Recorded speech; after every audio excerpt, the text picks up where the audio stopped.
नमस्कार दोस्तों, स्वागत है आपका आपके अपने चैनल आरएस पाठशाला में। जैसा कि मैंने आपको बताया है, ये जो चैनल है वो पूर्णतः समर्पित है राजस्थान एडमिनिस्ट्रेटिव सर्विस एग्जाम के लिए, यानी कि आरएस एग्जाम के लिए। इस चैनल के माध्यम से अपन तैयारी करते हैं आरएस एग्जाम की, जिसमें अपन दोनों कवर करते हैं, प्री और मेंस, है ना।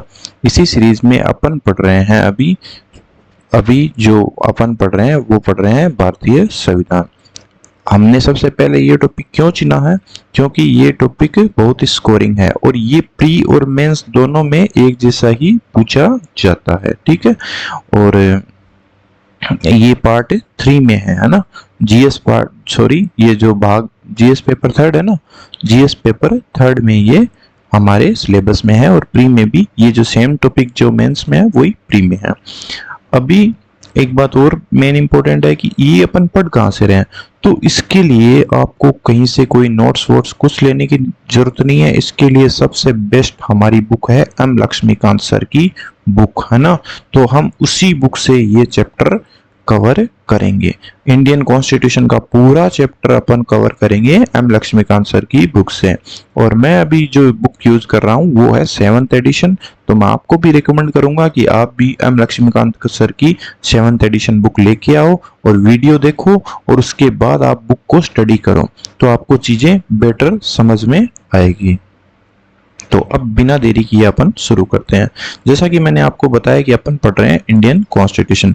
इंडियन कॉन्स्टिट्यूशन में अभी अपन ने बहुत सारी चीजें पढ़ ली है, जिसमें क्या था, इंडियन कॉन्स्टिट्यूशन का निर्माण कैसे हुआ, फिर उसके बाद उसकी विशेषताएं क्या थी, है ना।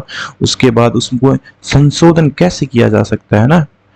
तो उसके बाद अपन ने देखा था कि इसकी प्रस्तावना क्या है हमारे संविधान की, और उसके बाद अपन ने देखा कि संविधान में जो अपन ये जो मूल अधिकार है हमारे, जो पार्ट 3 में मूल अधिकार हैं, एक बेसिक जो अधिकार चाहिए एक इंसान को जीवन जीने के लिए, वो हमारे संविधान निर्माताओं ने दिए हैं संविधान के भाग 3 में। और ये कहां से कहां तक है, ये मैंने आपको बताया था, ये आर्टिकल 12 से 35 के अंतर्गत है। इस 12 से 35 के अंतर्गत अपन आर्टिकल 12 पढ़ चुके हैं, जिसमें आपको ये बताया गया है कि आपको मूल अधिकार देगा कौन, वो देगा राज्य। और इस राज्य की डेफिनेशन मैंने आपको बताई है, आप वीडियो जाके मेरे चैनल पे जाके ये वीडियो देख सकते हैं। उसके बाद अपन ने देखा आर्टिकल 13। आर्टिकल 13 में क्या बताया है कि भाई जो स्टेट है वो कोई भी ऐसा लॉ पास नहीं करेगा, इस राज्य ऐसा कोई नियम नहीं बनाएगा या कानून नहीं बनाएगा जो मूल अधिकारों से संगत नहीं बैठता है, या मूल अधिकारों के खिलाफ होता है, या मूल अधिकारों का हनन करता है ना।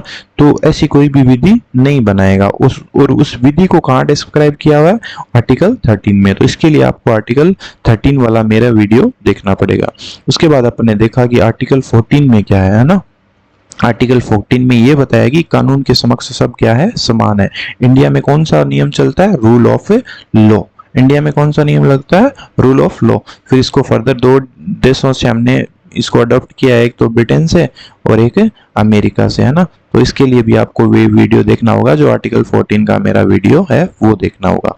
अब इसकी कंटिन्यूएशन में अब भी अपन आज पढ़ेंगे, अपना आज का टॉपिक है अनुच्छेद 15, आर्टिकल 15, जो कि मोस्ट इंपोर्टेंट टॉपिक है हमारे एग्जाम के पॉइंट ऑफ व्यू के लिए, प्री और मेंस के लिए, है ना। मूल अधिकार अपने आप में मोस्ट इंपोर्टेंट टॉपिक है, क्योंकि एक व्यक्ति को अपने मूल अधिकार पता होना चाहिए, है ना।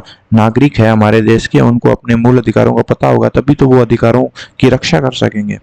तो चलिए शुरू करते हैं बिना देरी किए हुए आर्टिकल 15, अनुच्छेद 15।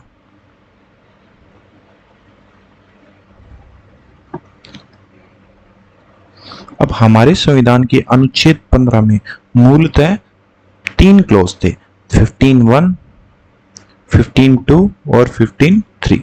लेकिन बाद में धीरे धीरे संविधान संशोधनों के द्वारा इसमें 3 क्लॉज और जोड़ दिए गए।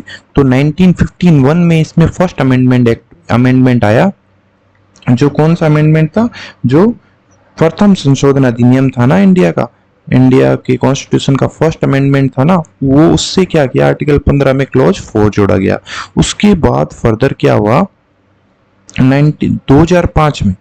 2005 में एक नया अमेंडमेंट एक्ट आया, उसको हमने बोला 93rd amendment act. 93rd amendment act, उसके जरिए से आर्टिकल 15 में क्लोज 5 जोड़ा गया और फाइनली जो अभी जो हमारे पास जो लेटेस्ट संशोधन अधिनियम है वो आया था 2019 में।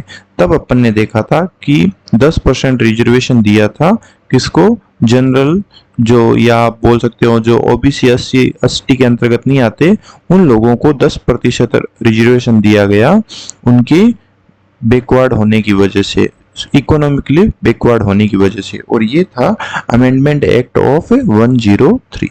तो इस प्रकार अपन देखते हैं कि आर्टिकल 15 में चेंजेस आते रहे हैं। तो मूलतः इसमें क्या थे, 3 ही क्लॉज थे। बाद में 51 के द्वारा इसमें 51 में फर्स्ट अमेंडमेंट एक्ट के थ्रू आर्टिकल क्लॉज 4 जोड़ा गया। 2005 में 93 अमेंडमेंट एक्ट के अंतर्गत जिसमें ओबीसी को 27% आरक्षण दिया गया था, कहां पर, स्कूलों, कॉलेजों या शैक्षणिक संस्थाओं में, तो वो क्या क्लॉज 5 में आया। और उसके बाद जो इकोनॉमिक वीकर सेक्शन के लिए 10% रिजर्वेशन किया गया नौकरियों में और शिक्षण संस्थाओं में, उसको क्लॉज 6 के अंतर्गत जोड़ा गया। तो अब इसको अपन देखते हैं डिटेल में। देखो, आर्टिकल 15 का जो मेन क्लोज है वो फर्स्ट क्लोज है। इसके अंतर्गत क्या बोला जाता है कि किसी भी व्यक्ति के साथ, किसी भी नागरिक के साथ केवल, अब यहाँ पे ये सब केवल बहुत महत्वपूर्ण है। देखो, किसी भी नागरिक के साथ केवल धर्म, जाति, लिंग, जन्म स्थान और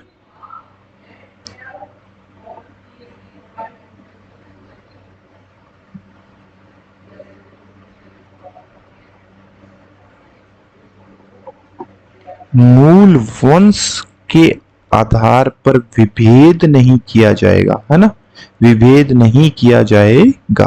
तो आर्टिकल 15 का क्लोज 1 बोलता है कि केवल किसी भी व्यक्ति के साथ केवल इस आधार पर विभेद नहीं किया जाएगा कि वो किस धर्म का है, या वो किसी स्पेशल कास्ट का है, या वो महिला है या पुरुष है, या उसका जन्म स्थान कोई और है, या उसका मूल स्थान कोई और है।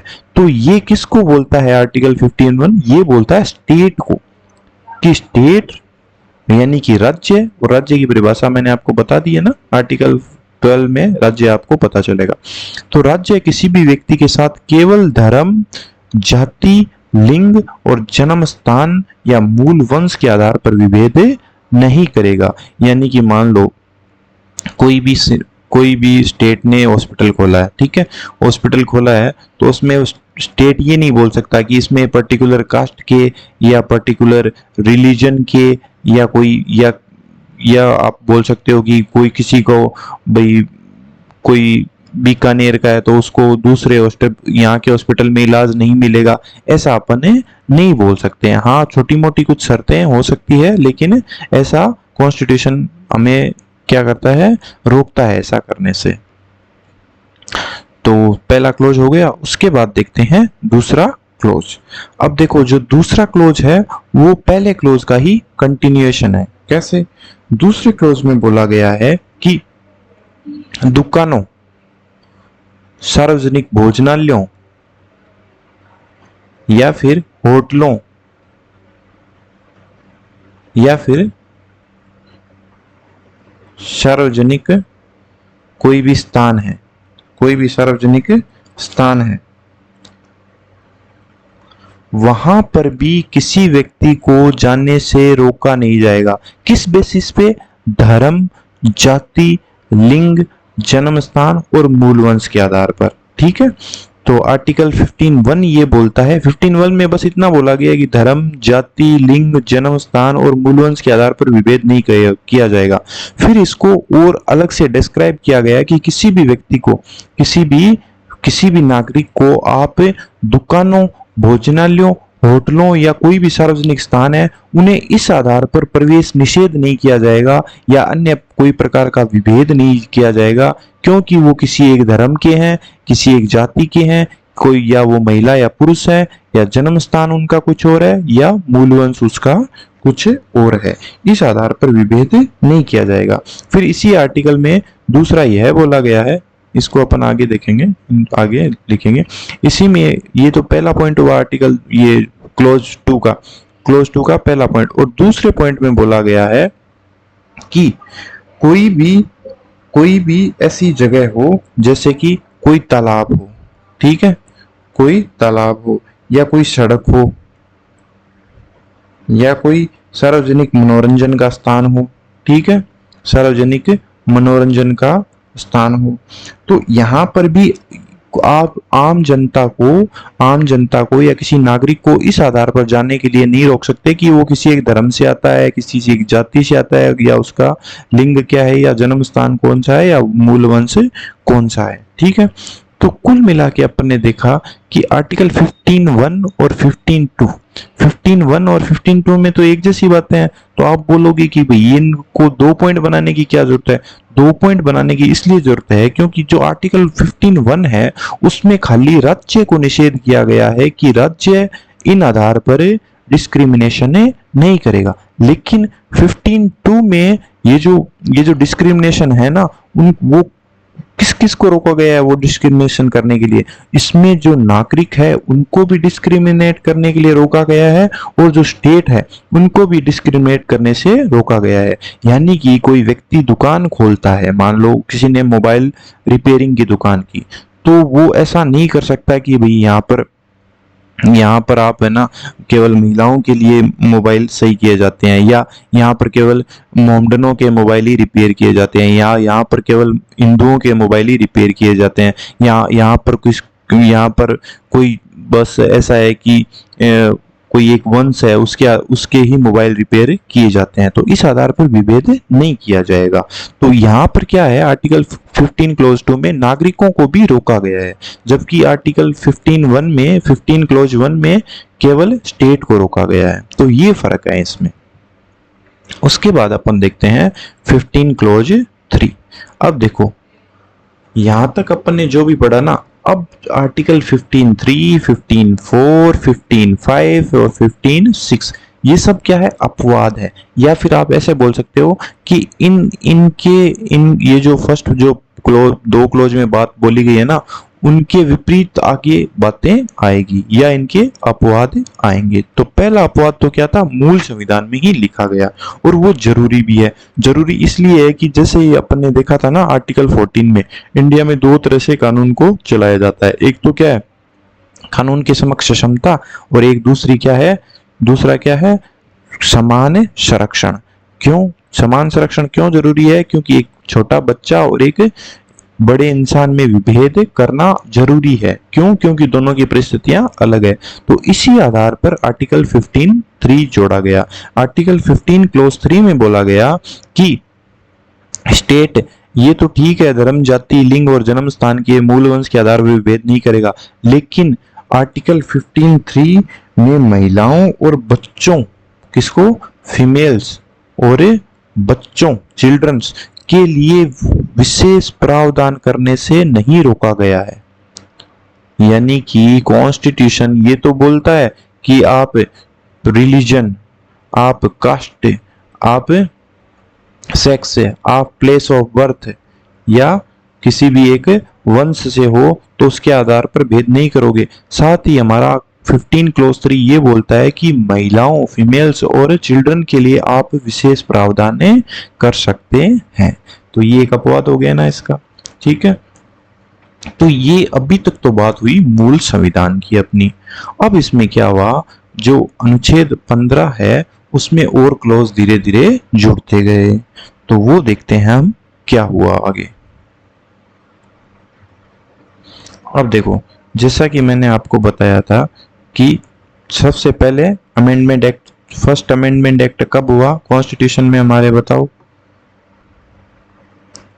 फर्स्ट अमेंडमेंट हुआ 1951 में, और इस फर्स्ट अमेंडमेंट के तहत ही आर्टिकल 15 में क्लोज 4 जोड़ा गया। इस 15 क्लोज 4 में क्या बोला गया? इस 15 क्लोज 4 में यह बोला गया कि कोई भी व्यक्ति अगर सामाजिक और शैक्षणिक रूप से पिछड़ा हुआ है, दो चीजें देखना, सामाजिक प्लस शैक्षणिक, दोनों अलग अलग नहीं, दोनों साथ में। कोई भी सामाजिक और शैक्षणिक रूप से पिछड़ा वर्ग, या फिर एससी एसटी, 80 और 80, 80 और 80 को शैक्षणिक संस्थाओं में, शैक्षणिक संस्थाओं में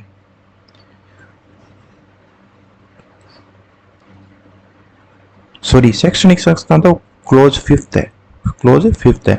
तो यहाँ पर क्या है, आर्टिकल 15(4) में, आर्टिकल 15(4) में बोला गया है कि कोई भी सामाजिक और शैक्षणिक पिछड़ा वर्ग या 80 के लिए स्टेट यानी कि राज्य विशेष प्रावधान कर सकता है।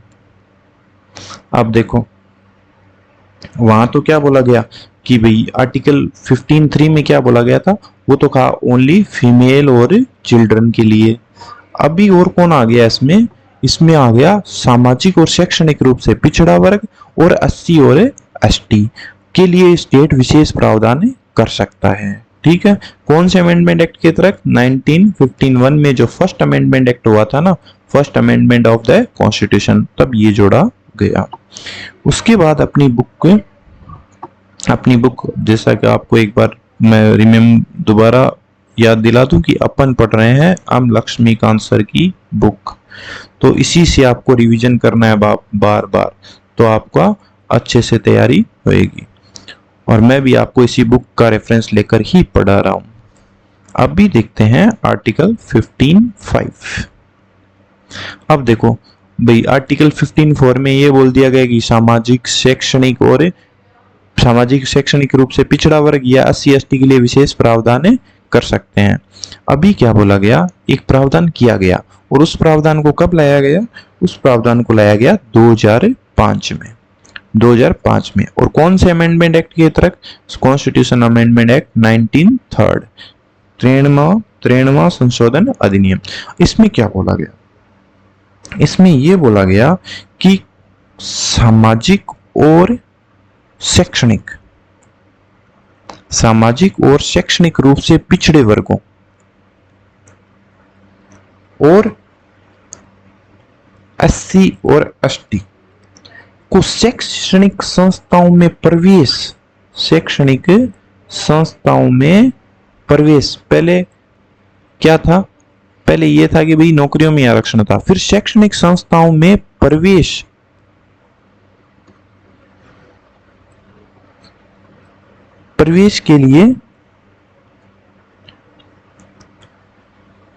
के लिए छूट दी गई, है ना, प्रवेश के लिए छूट दी गई।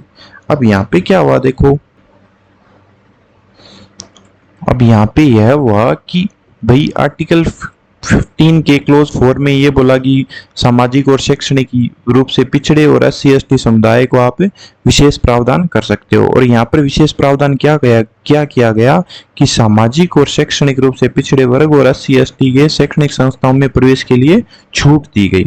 और इस छूट के तहत ही ओबीसी को आरक्षण मिला, ओबीसी को 27% रिजर्वेशन मिला, कहां पर, शैक्षणिक संस्थाओं में। ठीक है, अब यहाँ पर एक बात और इसमें जोड़ी गई कि वो बात क्या थी कि ये जो शैक्षणिक संस्थाएं है ना, ये सरकारी हो सकती है, अर्ध सरकारी हो सकती है, निजी भी हो सकती है। तो ये इंपॉर्टेंट बात है यहाँ पे देखो, सरकारी का मतलब पूर्णतः जिसमें 100% फंड सरकार का हो, या फिर सरकार ने कोई भी अंशदान किया हो उस कॉलेज या स्कूल या कोई भी चीज है उनको चलाने में, या फिर वो 100% निजी भी हो, तो भी ये जो रिजर्वेशन है ये लागू रहेगा। ठीक है, ये रिजर्वेशन लागू रहेगा। तो इसी के तहत ओबीसी को 27% रिजर्वेशन मिला। अब इस ओबीसी के 27 रिजर्वेशन को अभी अपन समझेंगे, तो चलिए देखते हैं। अब देखिए 93rd कॉन्स्टिट्यूशनल अमेंडमेंट एक्ट हो गया और आर्टिकल 15 में क्लोज 5 जुड़ गया। इस क्लोज 5 में क्या बोला था कि भाई सामाजिक और शैक्षणिक रूप से पिछड़े वर्गों के लिए आप विशेष प्रावधान कर सकते हैं। तो ये विशेष प्रावधान क्या किया गया, ये विशेष प्रावधान किया गया एक अधिनियम के तहत। इसको बोला गया केंद्रीय शैक्षणिक संस्थान प्रवेश में आरक्षण, इसके नाम को ध्यान से देखना, इसके नाम में सब कुछ छिपा। प्रवेश में आरक्षण अधिनियम 2006, ठीक है। इसका नाम था केंद्रीय शैक्षणिक संस्थान प्रवेश में आरक्षण अधिनियम 2006। और इसके अंतर्गत क्या किया गया कि एक लिस्ट जो, जैसे कि आपको पता है कि 1993 में ओबीसी को सेंट्रल गवर्नमेंट के जो जॉब्स में आरक्षण मिला था, उस लिस्ट में जो कास्ट थी, जो जातियां थी, उनको क्या बोला गया कि आपको उच्च शैक्षणिक संस्थाओं में, जैसे आईआईटी हुआ, आईआईएम हुआ, उसमें क्या होगा, 27% रिजर्वेशन मिलेगा। 27% सीटें इन जातियों के छात्रों के लिए क्या होगी, आरक्षित रहेगी। ये इस अधिनियम में बोला गया, ठीक है। अब देखो 93 कॉन्स्टिट्यूशन अमेंडमेंट एक्ट हुआ, अमेंडमेंट में ये प्रावधान, ये क्लॉज जोड़ा गया, इस क्लॉज के तहत ये अधिनियम लाया गया और ये अधिनियम लाके क्या किया गया, 27% आरक्षण दिया गया किसको, ओबीसी को। कहां पर, शैक्षणिक संस्थाओं में। तो ये देते ही बवाल मच गया, ठीक है। जो अदर कम्युनिटीज थी उन्होंने क्या किया, इसका विरोध किया और तरह तरह के तर्क देने शुरू कर दिए। तो ये मामला पहुंचा न्यायालय में और सुप्रीम कोर्ट ने 2008 में बोला कि हम आपके 93rd कॉन्स्टिट्यूशनल अमेंडमेंट एक्ट और आपका जो ये अधिनियम है, ये पास हुआ था 2006 में, ठीक है। ये 2006 में हुआ था। इसको क्या करते हैं, 2006 वाले अधिनियम को मान्यता देते हैं। बस एक शर्त है, यानी कि बशर्ते क्या था कि इसमें क्रीमी लेयर की जो प्रणाली है वो लागू हो।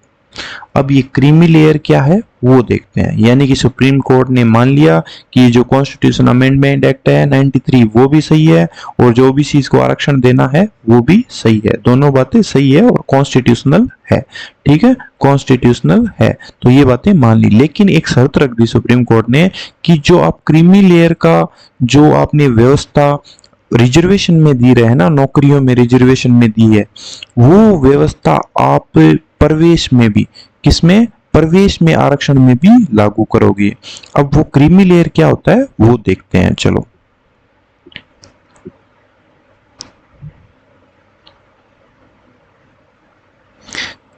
क्रीमी लेयर, ठीक है।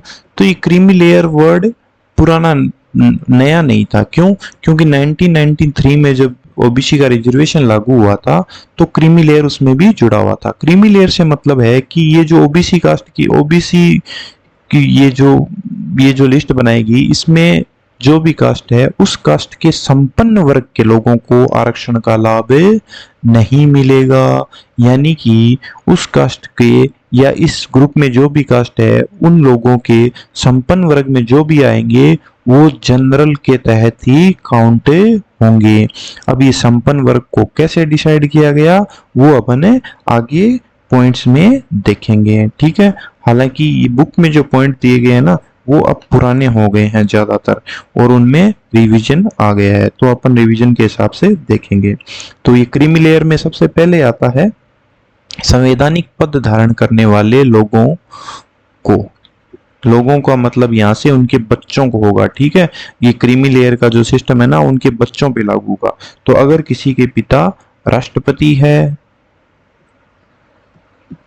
उपराष्ट्रपति है या उच्चतम न्यायालय में जज है, ठीक है, या लोक सेवा आयोग के सदस्य हैं या राज्य लोक सेवा आयोग के सदस्य हैं या मुख्य निर्वाचन आयुक्त का बेटा है कोई, या keg controller and auditor general of India का किसी के संतानें हैं, वो कहाँ आएंगे, क्रीमी लेयर में आएंगे। यानी उनका सिलेक्शन जनरल के तहत ही होगा।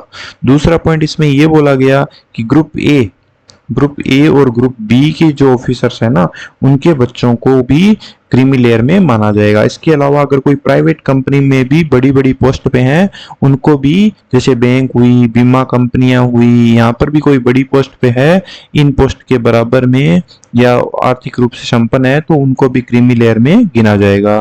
तीसरा पॉइंट बोला गया सेना में को कर्नल रैंक या उससे बड़ा ऑफिसर होगा तो उनके बच्चों को भी इसी श्रेणी में रखा जाएगा। इसी प्रकार चौथे में बोला गया इंजीनियर, डॉक्टर या कोई भी अधिवक्ता जो आर्थिक रूप से संपन्न है उनके बेटों को भी क्रीमी लेयर की श्रेणी में रखा जाएगा। इसी प्रकार किसी के कोई बिजनेस है, कोई इंडस्ट्री है, वो आर्थिक रूप से संपन्न है, उनको भी क्रीमी लेयर में रखा जाएगा। उसके बाद जिनके पास बड़ा घर है और निश्चित सीमा से अधिक कृषि भूमि है, उनको भी क्रीमी लेयर में रखा जाएगा। और जब ये शुरू हुआ था ना, तब जैसे कि 2000, अगर अपन बात करें 2004-5 में, तब ये क्रीमी लेयर की सीमा रखी गई थी 2.5 लाख रुपए, यानी 2.5 लाख जिनकी इनकम होती थी उनको क्रीमी लेयर में रखा जाता था। लेकिन आज की डेट में 2017 में रिवाइज हुआ और वो रेट रखी गई है 8 लाख रुपए, यानी 8 लाख रुपए साल के कोई कमाता है या उससे ऊपर कमाता है तो उनके बच्चों को आरक्षण नहीं मिलता है, ये क्रीमी लेयर के अंतर्गत आते हैं। ठीक है, इस प्रकार ये क्रीमी लेयर का जो मलाईदार परत इसको बोलते हैं वो डिसाइड किया गया और ओबीसी को 27% रिजर्वेशन दिया गया। ठीक है, अभी अपन पढ़ते हैं क्लोज 6, आर्टिकल 15 का क्लोज 6। अब देखो, सबको आरक्षण मिल गया, SC ST को मिल गया, ओबीसी को मिल गया, तो बच गया कौन? जनरल। तो इसमें क्या हुआ, कौन सा एक्ट आया, ये कौन सा अमेंडमेंट एक्ट आया? ये अमेंडमेंट एक्ट हुआ अपना 103 amendment act, constitutional amendment act के तहत आर्टिकल 15 में क्लोज 6 जोड़ा गया। ठीक है, अब ये क्लोज 6 क्या बोलता है? क्लोज 6 के अंतर्गत 2 पॉइंट है। ठीक है, क्लोज 6 के अंतर्गत 2 पॉइंट है। पहला ये बोलता है कि आर्थिक रूप से कमजोर वर्ग के लिए विशेष प्रावधान किए जा सकते हैं। देखो, पहले अपने जितने भी पढ़े ना, उसमें सामाजिक शब्द जरूर था, सामाजिक और शैक्षणिक रूप से पिछड़े या SC ST नाम जरूर था, लेकिन यहाँ पर एक ही शर्त है कि आर्थिक रूप से कमजोर वर्ग के लिए विशेष प्रावधान किया जाएगा। ठीक है, और दूसरा ये बोला गया कि इसमें ये बोला गया कि निजी शिक्षण संस्थाओं, निजी हो या सरकारी, निजी शिक्षण संस्था हो या सरकारी शिक्षण संस्था हो। ठीक है, माइनॉरिटी की शिक्षण संस्था यहाँ पर नहीं आएगी, माइनॉरिटी वाली नहीं आएगी, न तो आर्टिकल इसके 15(5) में आएगी माइनॉरिटी वाली, न 15(6) में आएगी। माइनॉरिटी वाली शिक्षण संस्थाओं पे ये लागू नहीं होती। तो ये बोला गया निजी हो या सरकारी शिक्षण संस्था हो, वहां पर 10% सीटें रिजर्व रखी जाएगी, 10% सीटें रिजर्व रखी जाएगी। और वो किन के लिए रखी जाएगी? जो न तो 80 में आते हैं, न ST में आते हैं, न OBC में आते हैं। सीधे तौर पर बोले तो जनरल में जो लोग आते हैं उनको 10% कोटा मिलेगा। किस बेसिस पे? आर्थिक रूप से कमजोर होने के बेसिस पे। कहां पर? शैक्षणिक संस्थाओं में। कहां पर? शैक्षणिक संस्थाओं में। और अब तो वो नौकरियों में भी लागू हो चुका है। ठीक है, जैसे ओबीसी में क्रीमी लेयर निर्धारित था ना, ओबीसी में क्रीमी लेयर, यहाँ भी एक सीमा बनाई गई है या एक नियम कायदे बनाए गए हैं कि आर्थिक रूप से कमजोर किसको माना जाएगा। ठीक है, वो अपन देखते हैं। अब जैसे क्रीमी लेयर के लिए शर्तें निर्धारित की गई थी ना, वैसे ही यहाँ पर आर्थिक रूप से संपन्न लोगों की जो ईडब्ल्यूएस के अंतर्गत आते हैं ना, इकोनॉमिक वीकर सेक्शन, उनके लिए भी शर्तें निर्धारित की गई कि कौन लोग इकोनॉमिक वीकर सेक्शन कहलाएंगे। तो सबसे पहली शर्त तो ये हो गई कि वो SC ST या OBC से नहीं होंगे, यानी कि इन तीनों के तहत आरक्षण उठाने वाले उसमें नहीं होंगे। दूसरी ये है कि जिन लोगों के पारिवारिक आय 6 लाख रुपए या उससे कम है, वो ही लोग इसके अंतर्गत आएंगे, दूसरे लोग इसके अंतर्गत नहीं आएंगे। अब आय का स्रोत कुछ भी हो सकता है, आय का स्रोत वेतन हो सकता है, खेती हो सकता है, व्यवसाय हो सकता है, कुछ भी आय का स्रोत हो सकता है, उससे कोई मतलब नहीं है। दूसरे पॉइंट में बोला गया कि अगर किसी व्यक्ति के पास नीचे जो 4 पॉइंट दिए उसमें से किसी भी प्रकार की संपत्ति है तो उसको ईडब्ल्यूएस नहीं माना जाएगा। वो पॉइंट क्या है कि उसके पास 5 एकड़ या उससे ज्यादा की कृषि भूमि हो। ठीक है। दूसरा पॉइंट ये है उसके अंतर्गत उसके पास 1000 वर्ग फीट क्या हो, 1000 वर्ग फीट या उससे बड़ा, 1000 वर्ग फीट या उससे बड़ा क्या हो, आवासीय फ्लैट हो, आवासीय फ्लैट हो। या फिर उसके पास है अधिसूचित नगर पालिका, यानी कि जो नगर पालिकाओं का नाम किसी एक लिस्ट में जारी किया गया है गवर्नमेंट द्वारा, उसमें 100 गज या उससे बड़ा प्लॉट हो। या फिर अधिसूचित शहर के बाहर 200 गज या उससे बड़ा प्लॉट हो, तो उनको ईडब्ल्यूएस की श्रेणी में नहीं रखा जाएगा। फिर तीसरे पॉइंट में बोला गया कि ये जो संपत्तियां है ना, ये संपत्तियां अगर किसी व्यक्ति के अलग अलग शहरों में होती है ना, तो सबको मिलाया जाएगा, सबको मिलाकर निर्धारित किया जाएगा। ऐसे नहीं है कि एक गांव में एक प्लॉट है, दूसरे गांव में दूसरा प्लॉट है और दोनों प्लॉट 100 गज की बजाय 99 गज के हैं तो उसको ईडब्ल्यूएस में काउंट किया जाएगा। ऐसा नहीं है ना, दोनों को मिलाया जाएगा। वो किससे कम होना चाहिए, 100 गज से कम होना चाहिए। आखिरी और सबसे इंपॉर्टेंट, अब मैंने बोला था कि 6 लाख रुपए या उससे कम किसकी आय, परिवार की आय। तो उस परिवार में कौन कौन होते हैं, देखो परिवार में उसके माता पिता आएंगे, 18 साल से कम उम्र के बच्चे आएंगे और 18 साल से कम उम्र के उसके भाई बहन आएंगे और उसका पति या पत्नी आएगी, पति या पत्नी आएगा। यानी कोई भी व्यक्ति जो ईडब्ल्यूएस के तहत अपना आरक्षण का लाभ उठाना चाहता है तो उसके माता पिता, उसके परिवार की आय कैसे मानी जाए, उसके माता पिता, उसकी पति या पत्नी की आय। अब इनकी तो आय होने से रही, ठीक है, लेकिन ये परिवार में आते हैं 18 वर्ष से कम उम्र के बच्चे और 18 वर्ष से कम उम्र के भाई बहन। ठीक है, इस प्रकार अपना आर्टिकल 15 कंप्लीट होता है। नेक्स्ट वीडियो में अपन देखेंगे आर्टिकल 16। अगर आपको ये वीडियो पसंद आया है तो प्लीज मेरे चैनल आरएस पाठशाला को लाइक कीजिए और आपके साथ आपके जो भाई बहन या दोस्त आरएस एग्जाम की तैयारी कर रहे हैं उनको शेयर कीजिए और मेरे चैनल को सब्सक्राइब कीजिए। जब तक नेक्स्ट वीडियो तक, जय हिंद जय भारत।